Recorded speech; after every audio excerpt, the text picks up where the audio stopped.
Prabowo Subianto dan Gibran Rakabuming Raka telah resmi dilantik menjadi Presiden dan Wakil Presiden Indonesia 2024-2029.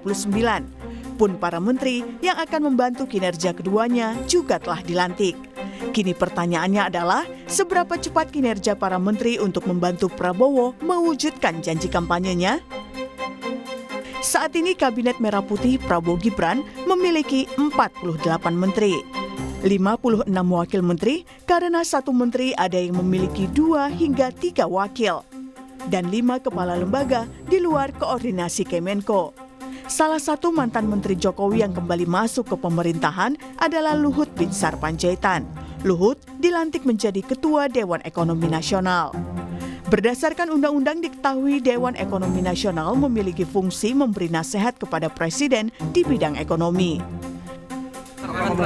Minta membantu untuk tata kelola. Karena tata kelola itu dengan digitalisasi, saya kira itu bisa membuat kita lebih efisien. Jadi source of revenue kita seperti katalog, simbara, untuk batu bara, simbara nikel, simbara sawit, nanti akan dengan bersama-sama. Mestinya dalam 1-2 tahun ini misalnya quick win daripada Presiden Prabowo, saya kira katalog versi 6 sudah akan kita tunjukkan oleh beliau segera.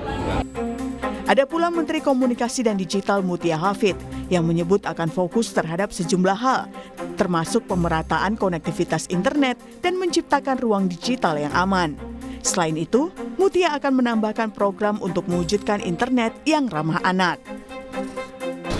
Di antaranya memang keamanan digital itu beberapa yang dititipkan secara serius oleh publik. Kemudian juga perang terhadap judi online, pinjaman online yang ilegal. Karena saya perempuan, saya tambah nggak cuma 2 itu, tapi saya tambah juga bagaimana internet ramah anak. Sementara itu, Agus Harimurti Yudhoyono (AHY) mengaku akan mempelajari tugas barunya sebagai Menteri Koordinator Bidang Infrastruktur dan Pembangunan Kewilayahan. AHY bilang jabatannya adalah jabatan baru dan usai mempelajari tugas barunya, dirinya akan segera turun ke lapangan.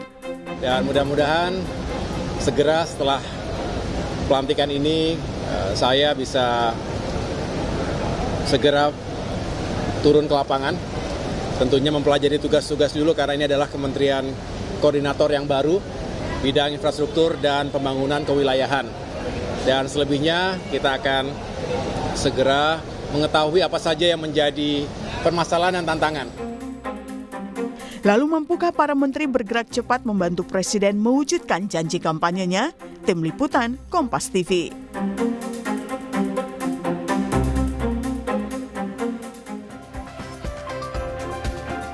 Saudara Prabowo Subianto dan Gibran Rakabuming Raka telah resmi dilantik menjadi Presiden dan Wakil Presiden Republik Indonesia 2024-2029. Pun para menteri yang membantu kinerja keduanya. Kini pertanyaannya adalah seberapa cepat kinerja para menteri itu untuk membantu Prabowo mewujudkan janji-janji kampanyenya. Kita akan bahas bersama sejumlah narasumber. Ada Wakil Menteri Transmigrasi Viva Yoga Mauladi dan juga Wakil Ketua Umum Partai Gerindra Habibur Rahman. Serta di studio ada Direktur Eksekutif Trias Politika Strategis Agung Baskoro. Selamat pagi Bapak-Bapak. Pagi Selamat semuanya. pagi, Assalamualaikum. Waalaikumsalam warahmatullahi wabarakatuh. Saya kasih selamat dulu buat Pak Agung, sehat ya. Sehat Bang. Selamat dulu buat Mas Wamen. Selamat ya Mas Wamen, selamat menjalankan tugas, menjalankan amanah Mas Siva. Ya, Mas Radit. Ya. Oke. Mas Siva, sebagai Menteri Transmigrasi, Wamen, Wakil Menteri Transmigrasi yang kemarin dilantik. Ini kalau Kementerian Transmigrasi sendiri ini kan berdiri sekarang terpisah begitu ya. Kalau kemarin mungkin masih ada cakupannya di desa dan daerah tertinggal. Tapi sekarang sepertinya terpisah, berdiri sendiri di pemerintahan Pak Prabowo dan Mas Gibran. Yang menjadi goal utama di kementerian ini apa sih? Sesuai dengan peraturan Presiden nomor 139 tahun 2024 tentang penataan tugas dan fungsi Kementerian Negara di Kabinet Merah Putih ini, kita lebih fokus pertama pada distribusi sumber daya manusia di beberapa wilayah yang membutuhkan manusia yang produktif, yang unggul, yang mampu untuk kita didik untuk dapat membangun suatu daerah.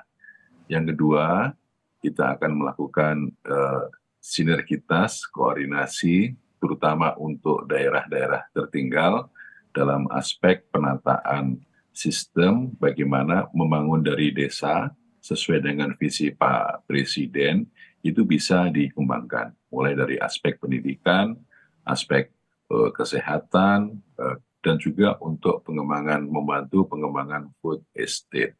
Beberapa daerah transmigrasi yang dulu berupa desa seperti Mesuji sekarang sudah menjadi kabupaten. Jadi ada beberapa daerah transmigrasi prioritas yang butuh penataan kembali dan beberapa daerah transmigrasi yang baru yang nanti akan kita tabulasi bekerja sama dengan pemerintah daerah masing-masing. Bagaimana caranya agar proses untuk distribusi penyebaran penduduk ini mempertimbangkan aspek keadilan dan pemerataan dalam rangka agar masyarakat Indonesia murah sandang pangan papan, dan itu menjadi bagian penting dari tanggung jawab negara untuk dapat mensejahterakan mereka. Intinya bahwa dari Kementerian Transmigrasi sudah gerak cepat. Kemarin setelah pelantikan, sorenya sudah langsung sertijab, kemudian malamnya sampai malam kita rapat dalam penataan struktur organisasi karena sudah terpisah dari Kementerian Desa dan PDT. Kementerian Transmigrasi sudah berdiri sendiri, dan hari ini pun juga kita akan melakukan penataan sesuai dengan Perpres. Masih diberi waktu sebulan Desember seluruhnya harus sudah selesai. Tapi kira-kira nanti dari Kementerian Transmigrasi sebelum Desember sudah selesai dalam penataan struktur organisasi untuk sumber daya manusia, aset, dan anggaran sesuai dengan Perpres 139 itu berjalan apa adanya sesuai dengan ketetapan yang telah ditetapkan di APBN 2024. Itu Mas. Oke. Ya, Anda sudah diskusikan ini semua dengan Menteri Iftithah Sulaiman, Mas Viva? Sudah, semalam kami bertemu, berbicara panjang lebar, dan hari ini pun juga kita rencananya akan bertemu dalam penataan struktur organisasi, bekerja sama dengan seluruh staf, mulai dari sekjen, dirjen, dan aparat yang ada di bawahnya, bagaimana agar dalam proses penataan struktur organisasi yang baru ini itu bisa berjalan dengan cepat. Jika ada bottlenecking, kita akan selesaikan dengan cepat dengan Menpan RB dan juga dengan kementerian yang terkait dengan Kementerian Transmigrasi. Oke, saya ke Bung Habib dulu nanti sebelum saya teknis juga soal Kementerian Transmigrasi ini akan bergerak cepat ke arah mana begitu kira-kira.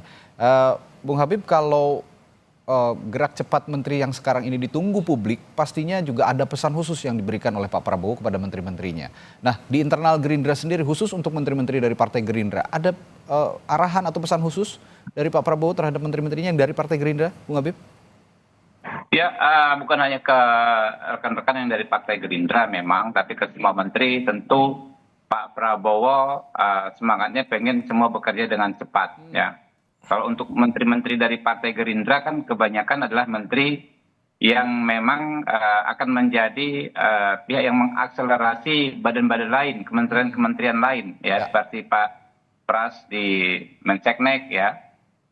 Beliau kan lebih dalam konteks menjadi arranger, ya, bekerjanya kementerian-kementerian lain, mendorong percepatan di masing-masing kementerian. Ya.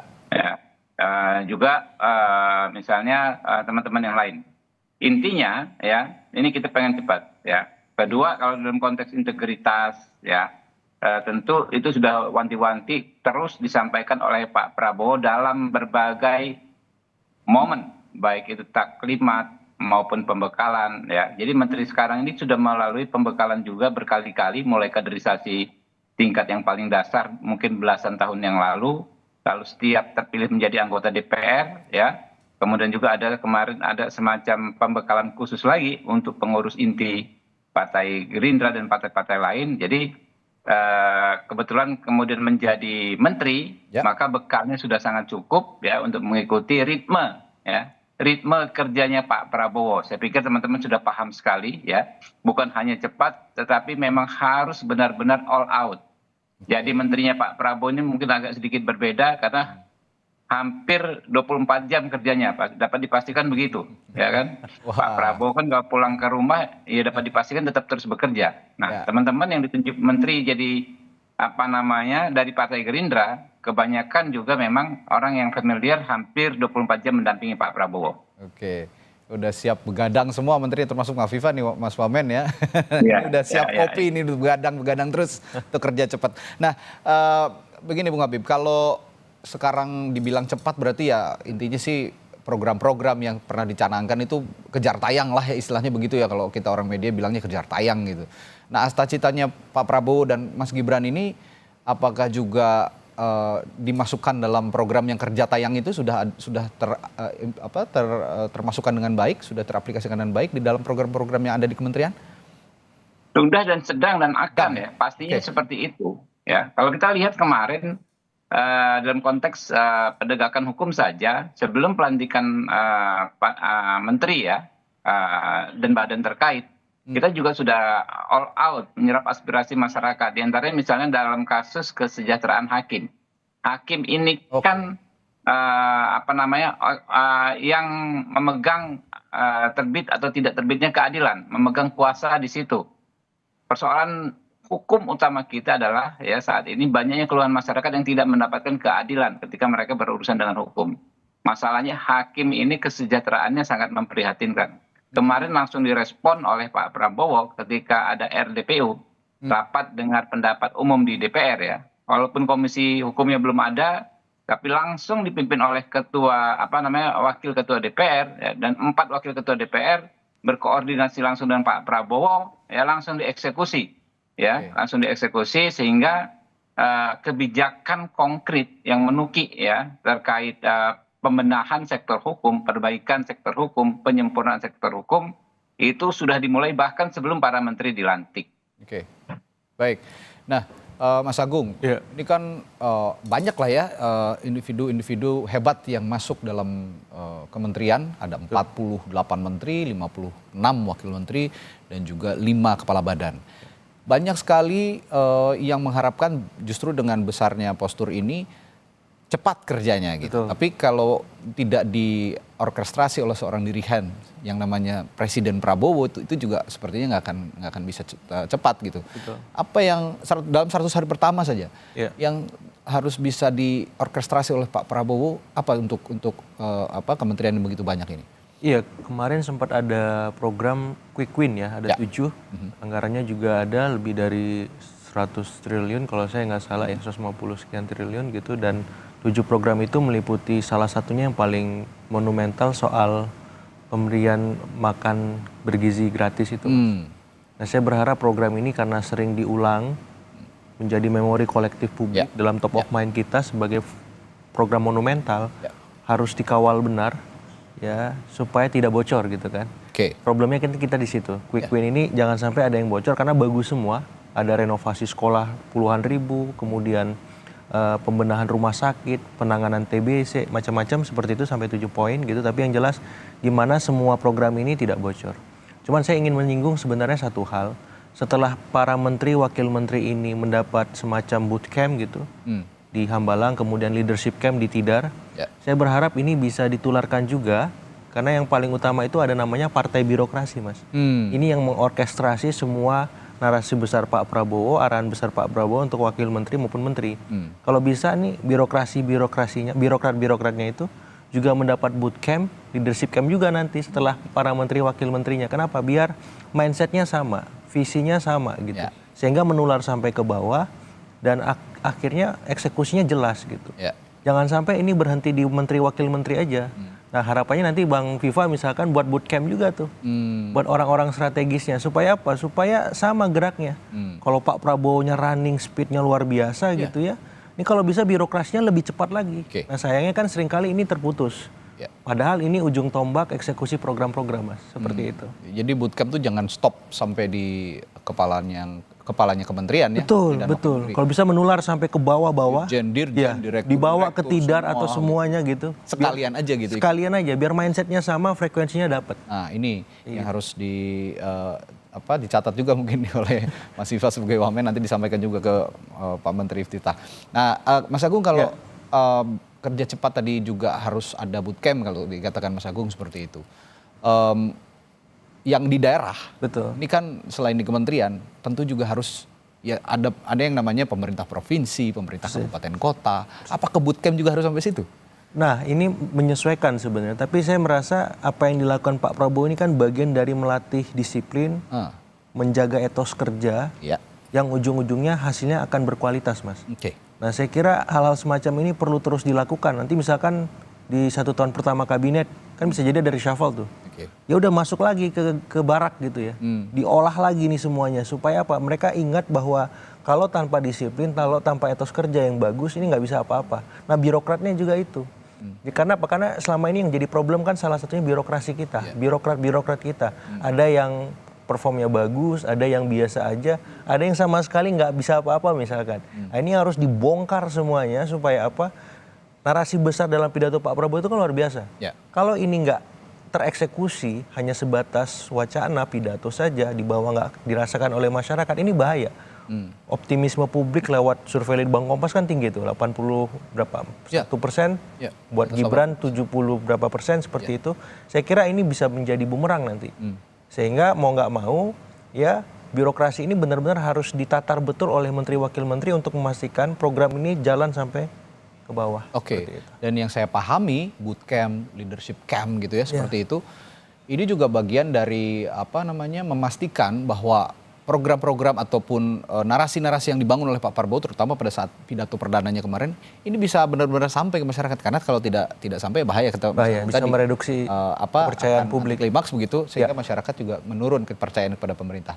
Karena masyarakat juga yang akan menjalankan program-program itu nanti ya di lini berikutnya, di lini paling bawah. Mas Viva, tadi pesannya bootcamp jangan berhenti di menteri dan Anda aja sebagai wakil menteri. Dirjen-dirjen juga sebaiknya juga ada metode bootcamp seperti itu supaya gerak cepat ini bisa terrealisasi dengan baik begitu.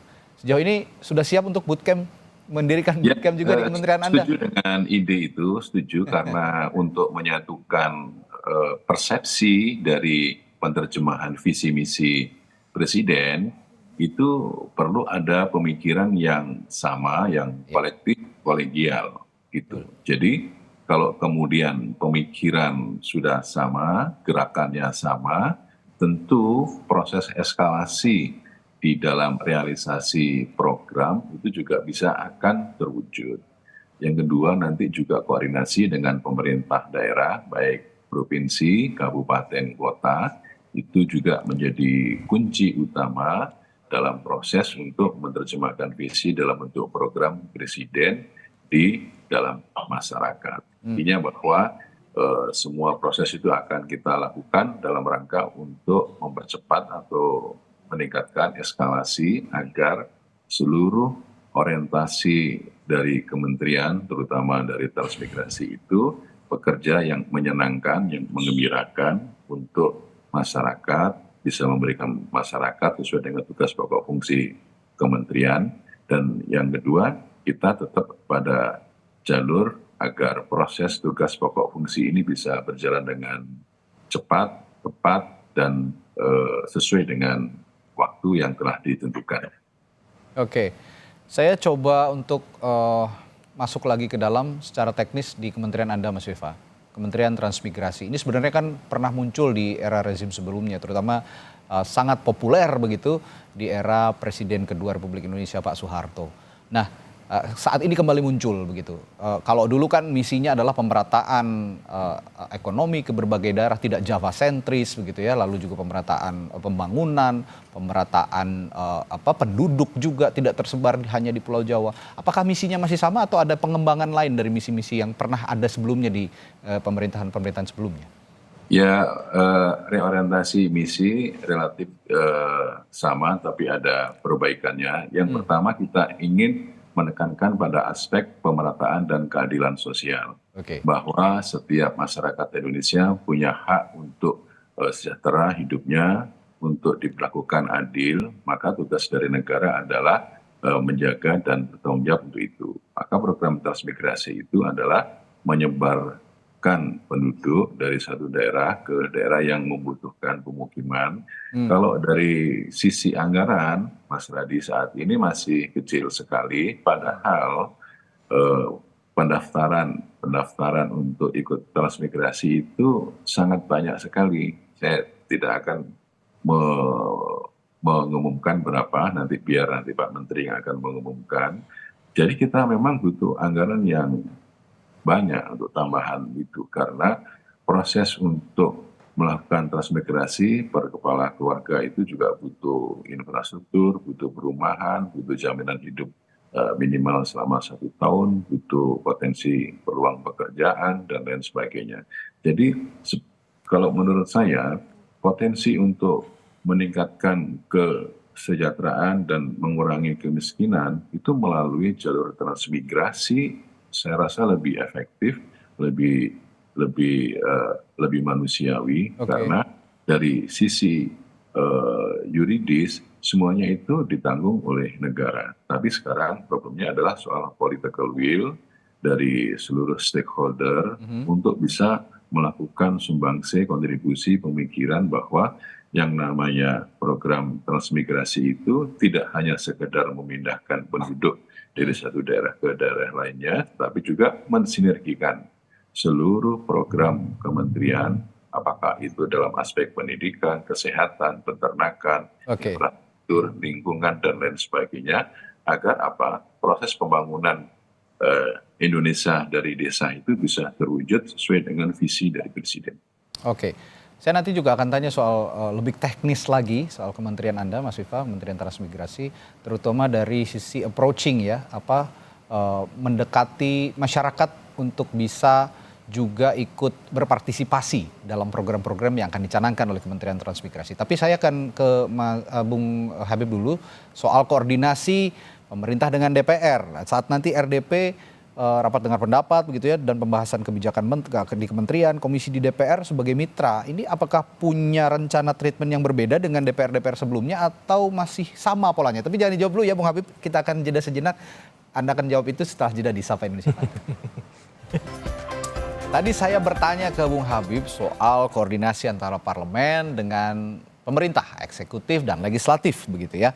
Nah, saat nanti rapat dengar pendapat dengan jumlah kementerian yang cukup banyak saat ini, ya memang sudah ada pengembangan komisi ya, ada 13 komisi saat ini di parlemen. Tapi metodenya komisi-komisi di DPR sebagai mitra kerja kementerian ini apakah punya rencana treatment yang berbeda atau akan tetap sama polanya, Bung Habib, sebagai orang yang duduk di DPR pasti tahu sekali.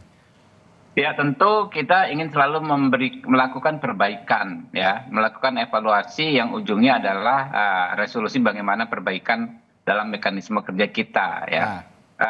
Kalau Anda ikuti, terutama misalnya di Komisi 3, ya, beberapa bulan terakhir setelah pemilu, ya, kita sering mengadakan rapat dengar pendapat umum, menjemput aspirasi masyarakat dan langsung mengeksekusinya. Contoh, misalnya kasus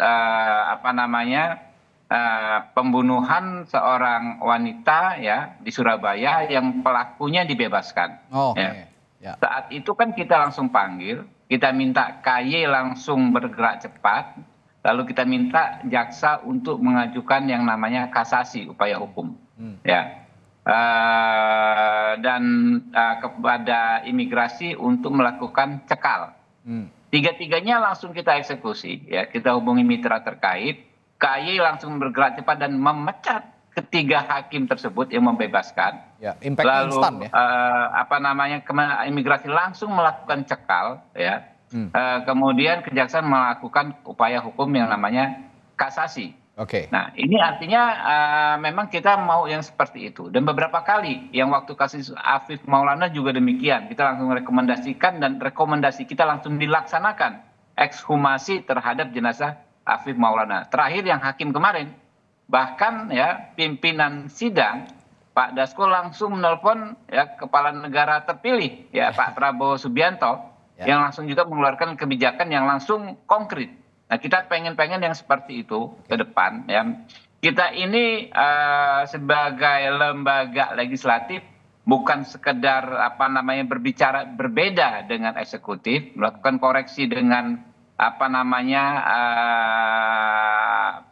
publikasi yang sekedar menyerang, tidak seperti itu. Kita lebih ingin mencari solusi. Nah, ini yang kita lakukan di Komisi 3, di mana saya memang hanya berkapasitas bicara di situ karena saya 5 tahun di Komisi 3. Itu sudah kita lakukan dan akan kita lakukan. Insya Allah hari ini ada pengesahan AKD ya, pimpinan, dan mulai hari ini kita sudah bisa mulai bergerak semua. Oke, jadi belanja masalah, belanja kasus, selesaikan, baru koordinasikan dengan eksekutif, begitu ya, kira-kira terus begitu. Langsung seperti itu. Nah, kalau begitu. sebelumnya kalau Anda perhatikan, nggak pernah ada yang namanya RDPU, rapat dengar pendapat umum, ya, yang langsung ada kesimpulan yang langsung sifatnya eksekutif, ya, mengeksekusi persoalan, gitu loh. Coba deh.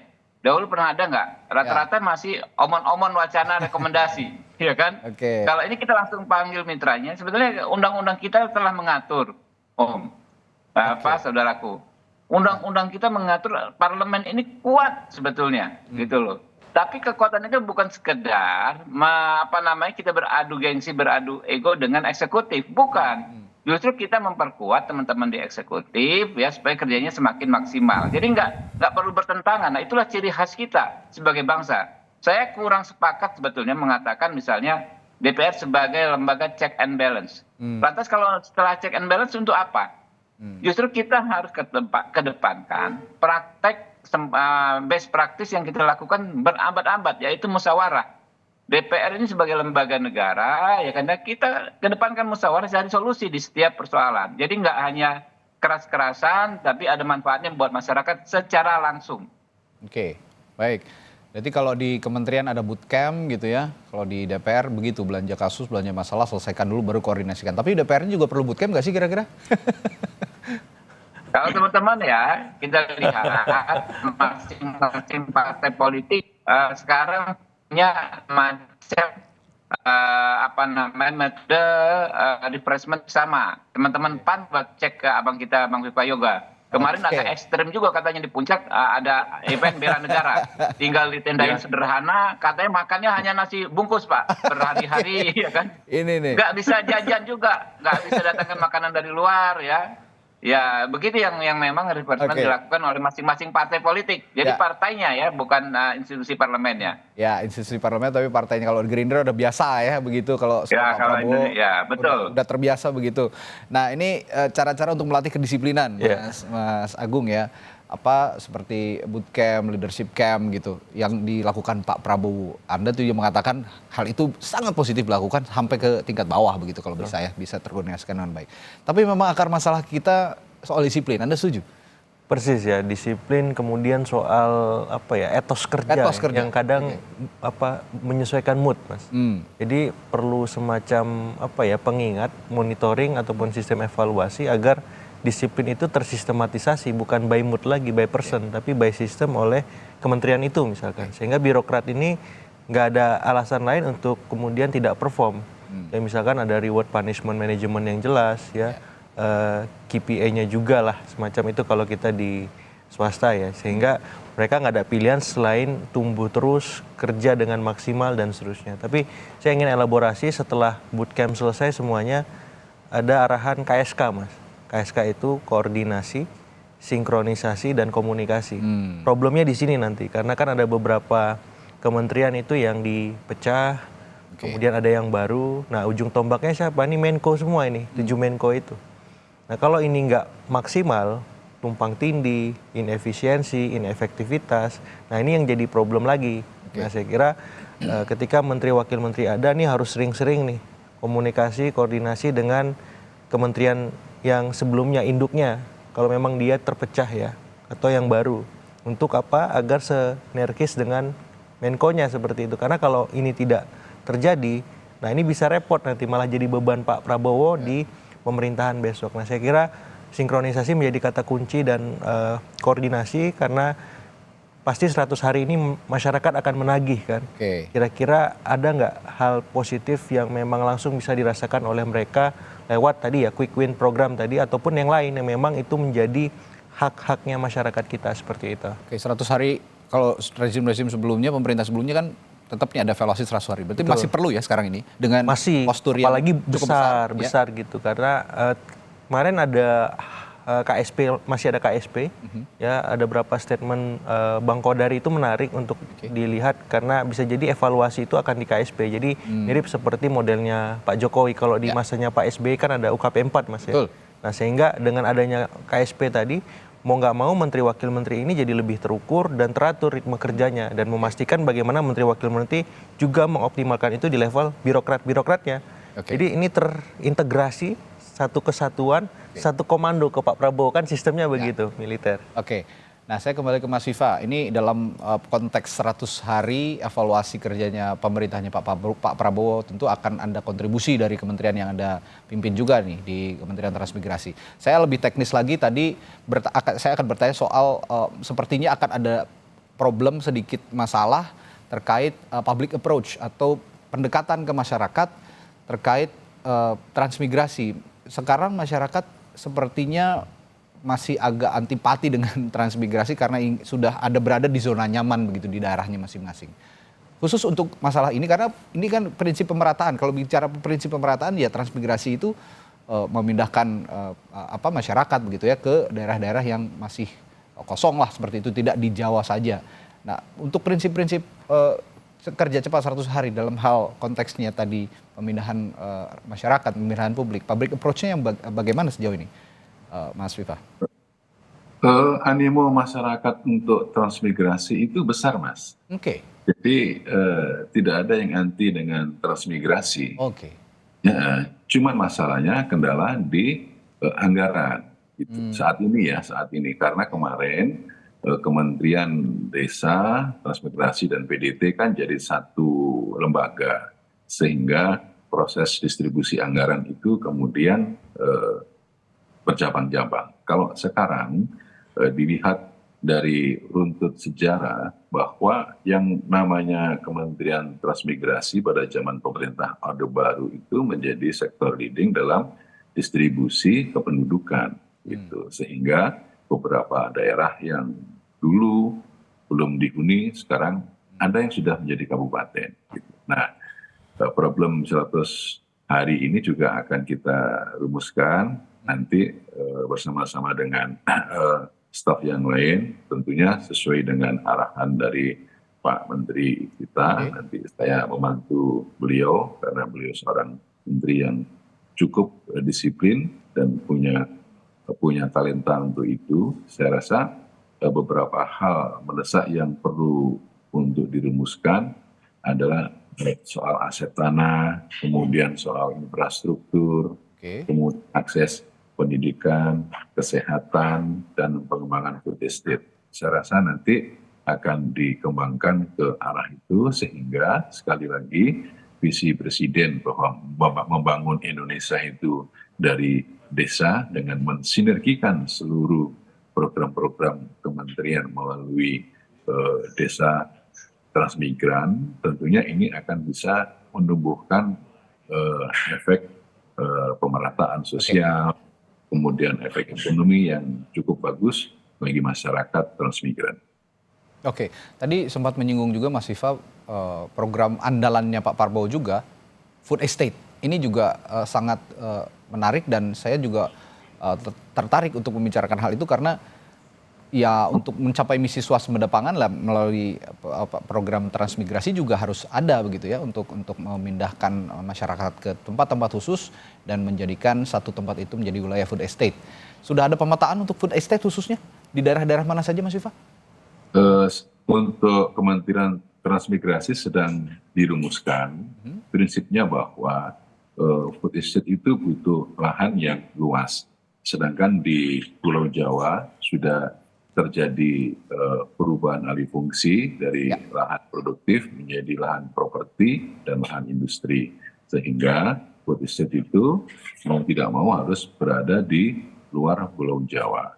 Yang menjanjikan di Kalimantan dan di daerah Indonesia Timur, terutama di Papua, dan dari Kementerian Transmigrasi nanti akan memetakan dan mentabulasi daerah-daerah transmigrasi yang sudah existing, itu nanti kita akan dorong dalam rangka untuk membantu program food estate dalam rangka apa? Untuk pemenuhan kebutuhan pangan, terutama bahan pangan pokok, yaitu padi, jagung, dan kedelai, pacari.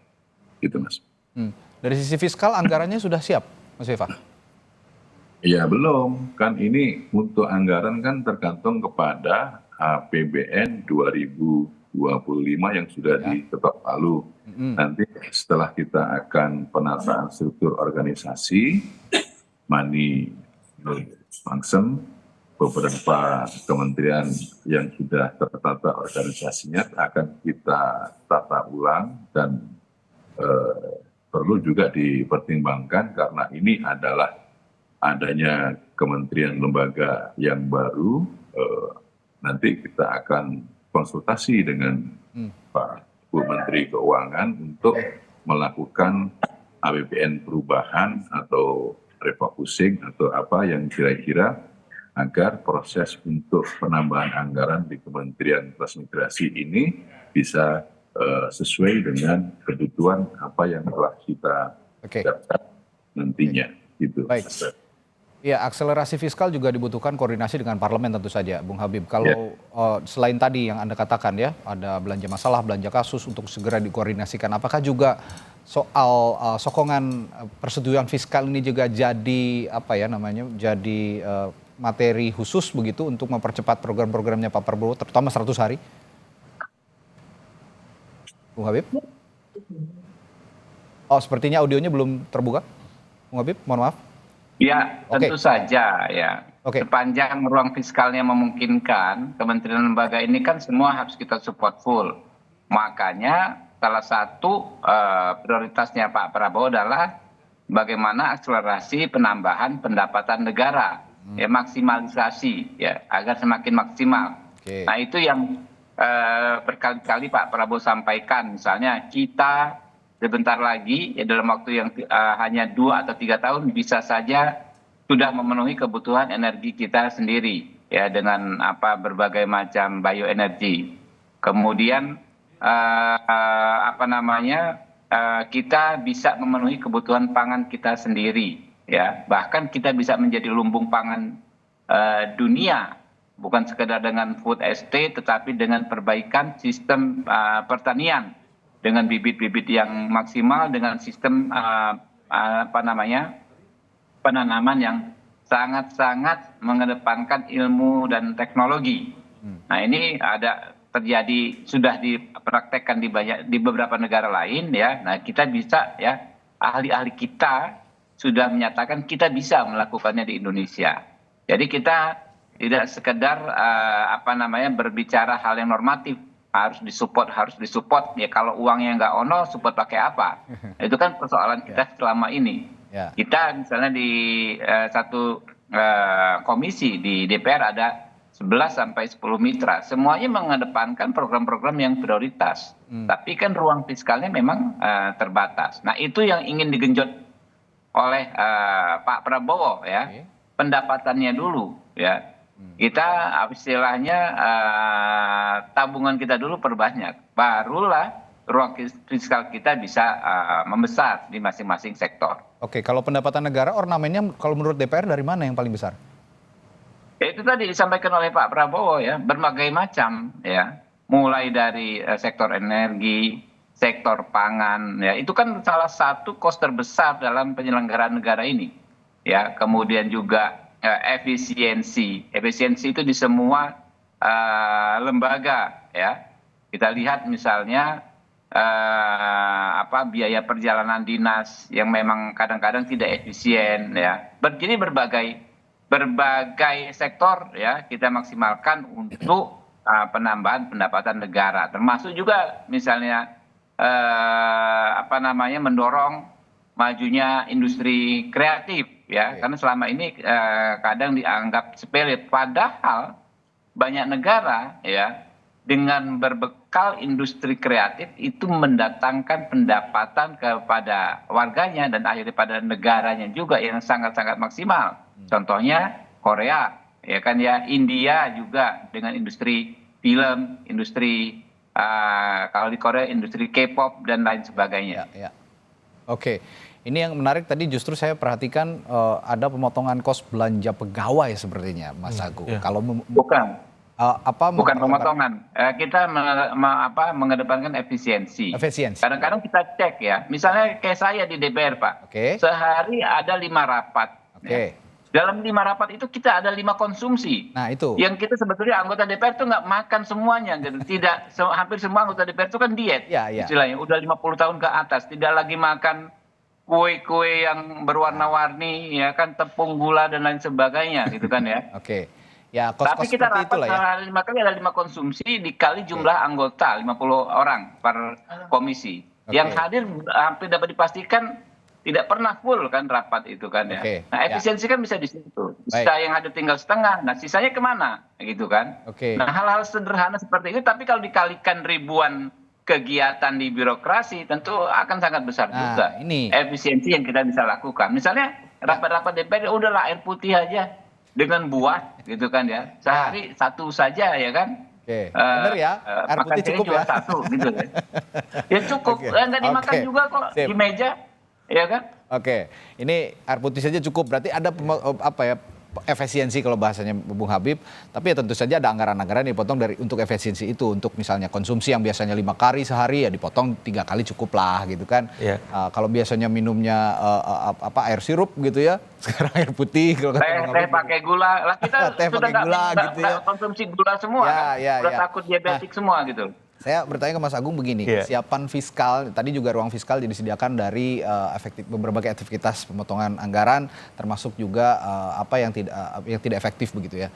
Nah kalau dari sisi politis, Iya. memotong atau memangkas anggaran-anggaran dengan juga mengoptimalkan pendapatan negara, Iya. akselerasinya akan cepat nggak? Mengingat saat ini posturnya juga besar nih kementerian. Iya, bagus banget kalau bisa ya. Apalagi misalkan ada kebijakan dari presiden ataupun Oke. menteri wakil menteri, mereka siap menyisihkan gajinya, tunjangannya 50%. Konkret itu, Itu kalau gitu ya. publik langsung tepuk tangan kan, wah ini gebrakan lagi, ini kan asik gitu. Nah, saya kira itu bisa dimulai dari atas sebenarnya. Ya. Kemudian yang kedua ya kalau memang APBN kita banyak tersedot untuk belanja pegawai sama belanja barang, yaitu gimana caranya bisa disiasati dengan tadi ya rekayasa anggaran yang disampaikan Bang Habib itu efeknya pasti luar biasa. Kalau dikerjakan oleh semua institusi kan 48 kementerian seperti itu luar biasa.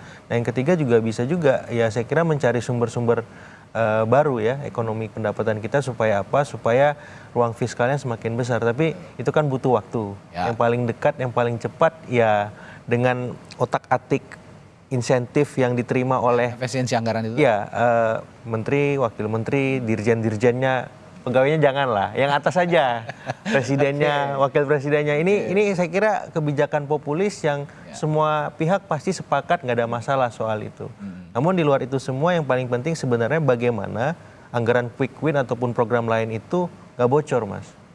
Karena jangan sampai kalau misalkan bocor, ada korupsi di sana, saya khawatir malah semakin tidak efektif nanti programnya. Saya kira pengawasan yang penting ketika sudah ada anggaran itu. Jangan sampai terulang lagi masalah-masalah sebelumnya dan malah ada, maaf nih, menteri atau wakil menteri yang tersangkut di Nah, situ. jangan sampai ini Itu. the last but not least, tapi saya harus tanyakan juga ke Mas Siva terakhir, Mas Siva. Untuk tadi selain efisiensi anggaran begitu ya, atau mempercepat pendapatan negara, tadi yang poin yang penting juga untuk diperhatikan untuk di masing-masing kementerian. Bagaimana menjaga agar pengawasan terhadap penggunaan anggaran ini benar-benar ketat terhadap penggunaan anggaran yang ada di kementerian. Sejauh ini ada program atau kebijakan dari kementerian yang Anda pimpin ini untuk mengawasi ketat soal penggunaan anggaran. Jangan sampai ada korupsi kalau kata Mas Agung. Pengalaman saya di DPR selama 10 tahun, itu di setiap kementerian lembaga ada yang namanya Dirjen Pengawasan, namanya Inspektorat Jenderal Irjen. Fungsinya adalah untuk melakukan pengawasan, kontrol terhadap apa saja, bukan hanya penggunaan anggaran, tetapi juga soal attitude, kemudian soal etos kerja, kedisiplinan, dan itu menjadi pengawasan yang melekat di setiap kementerian dan lembaga.